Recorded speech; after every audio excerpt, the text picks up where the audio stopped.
Bonjour la team, j'espère que vous allez bien, que vous portez bien depuis vos positions. Quant à moi, je me porte très bien. La team, nous allons faire comme première vidéo ici une intervention sur la sortie du ministre des Affaires étrangères du Mali, Abdoulaye Diop.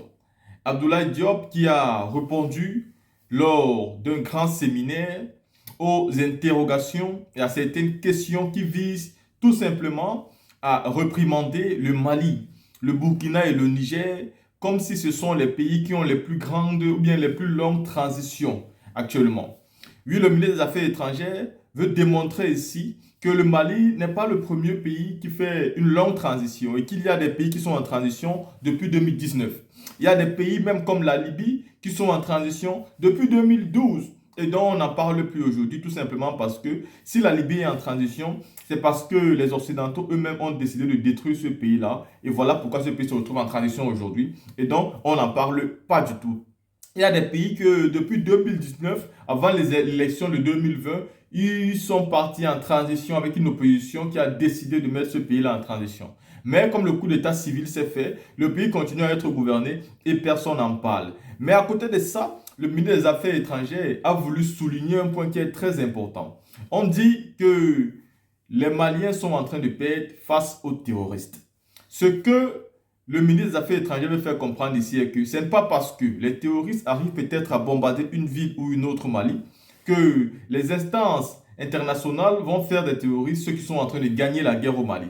Parce que quand les États-Unis d'Amérique ont été bombardés à Washington, on n'a jamais dit que les États-Unis d'Amérique ont perdu. Et pourtant, ils ont bel et bien été bombardés. Des immeubles se sont écroulés. Il y a eu des milliers de morts pour plusieurs attentats et dans plusieurs pays même de l'Occident. Mais on n'a jamais dit que ces pays-là étaient en train de perdre une guerre juste à cause de ces attaques-là. On ne peut donc pas se dire, quand on veut vraiment combattre les terroristes, qu'à cause d'une attaque ou de deux ou quelques attaques, on va dire que le gouvernement est en train de perdre. Non, ce n'est pas parce que vous n'aimez pas le gouvernement du Mali que vous allez utiliser certains propos qui ne sont pas normaux ni logiques. Mais quel est le but recherché? Le but recherché est encore de manipuler la population en faisant croire à la population que voilà, ces régimes militaires qui arrivent avec comme objectif de combattre les terroristes se retrouvent aujourd'hui à être battus à plat de couture sur leur propre terrain et pourtant c'est la raison pour laquelle ils ont décidé de venir au pouvoir même. Mais attendez, est-ce que vous pensez qu'un combat armé va se faire d'un seul camp? Non, il y a un camp qui se défend et il y a un camp qui attaque.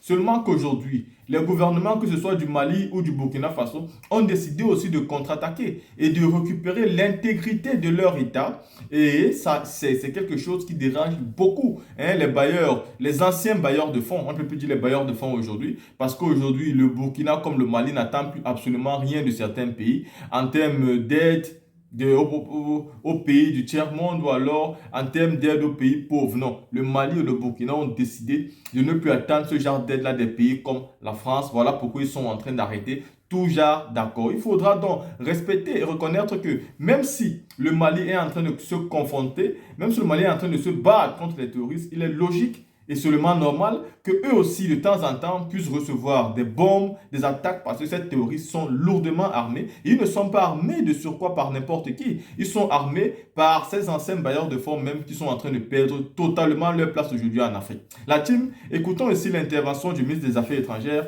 Abdoulaye Diop. Écoutons. Merci à tous les panélistes pour la qualité des interventions. Je voudrais juste qu'on puisse élargir le débat sur 2 ou 3 points. D'abord, je crois que dans la définition même de la transition, je vous trouve très restrictif. Je pense que ce qu'il faut comprendre, c'est que les transitions sont des régimes d'exception qui sont consécutifs à des changements non électifs et dans lesquels il faut même ajouter les questions de tripatouillage des constitutions. Et si on prend cette définition, ça veut dire que même la Libye, il y a eu un renversement par des puissances étrangères. Donc même la Libye est en transition depuis, ce qui nous ramène à la problématique des ingérences extérieures, parce que les coups d'État ne sont pas faits seulement que par des militaires en Afrique. Donc il y a d'autres qui sont venus faire des coups d'État dans nos pays. Et jusqu'à présent, la Libye est en transition. Deuxième point, oui, je suis d'accord avec notre sœur de l'AISS sur la question que les transitions peuvent aussi présenter des opportunités. Le cas du Mali est là. Aujourd'hui, nous avons pu modifier et avoir une nouvelle constitution depuis 20 ans. Ça n'a pas été réussi, pas que les régimes précédents n'avaient peut-être pas, c'était pas opportun, mais il y a eu plusieurs facteurs qui n'ont pas permis. Aujourd'hui, c'est une réalité.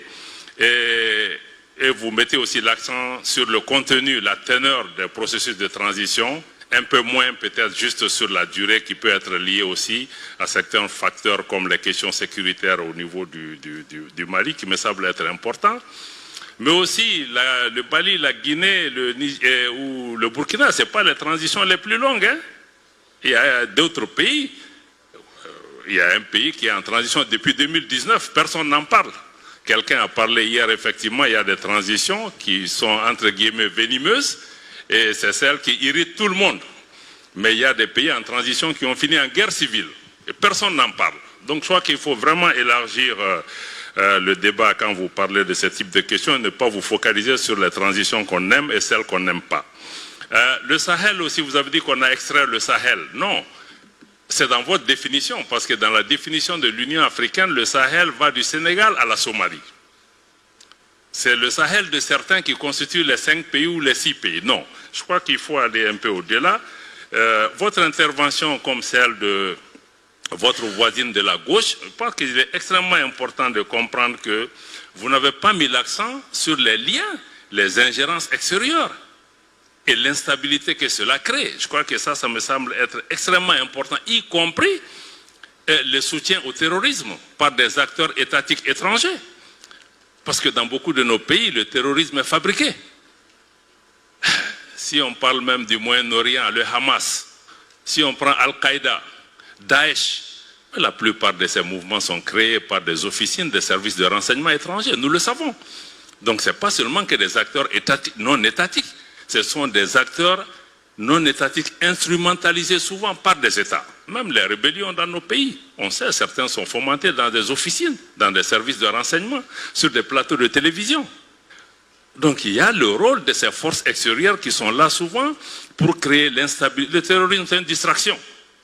Parce que vous savez, on ne peut pas lutter contre le terrorisme si on ne sait pas qui est le terroriste, il vient d'où, qui le finance, quelles sont les motivations. Pourquoi on veut nous distraire? Il y a une compétition souvent pour des positions géostratégiques ou pour le contrôle de nos ressources. Donc, il ne faut pas qu'on nous distraie pour dire que bon, c'est djihadiste et tout ça. Il ne faut pas mettre l'accent. Non, ce sont des terroristes. Point final. Donc moi je crois que ça c'est important. Mais de dire aussi que les terroristes sont proches de Bamako, c'est un échec, mais il n'y a aucun sanctuaire dans la lutte contre le terrorisme. C'est une guerre asymétrique qui fait frapper partout parce qu'un seul individu peut déstabiliser un État. Il y a eu des attentats à Washington, à New York, à Paris, à Londres. Est-ce que vous avez parlé de la faillite de ces États? Non. Donc moi je crois que aussi il faut vraiment essayer de tempérer le ton.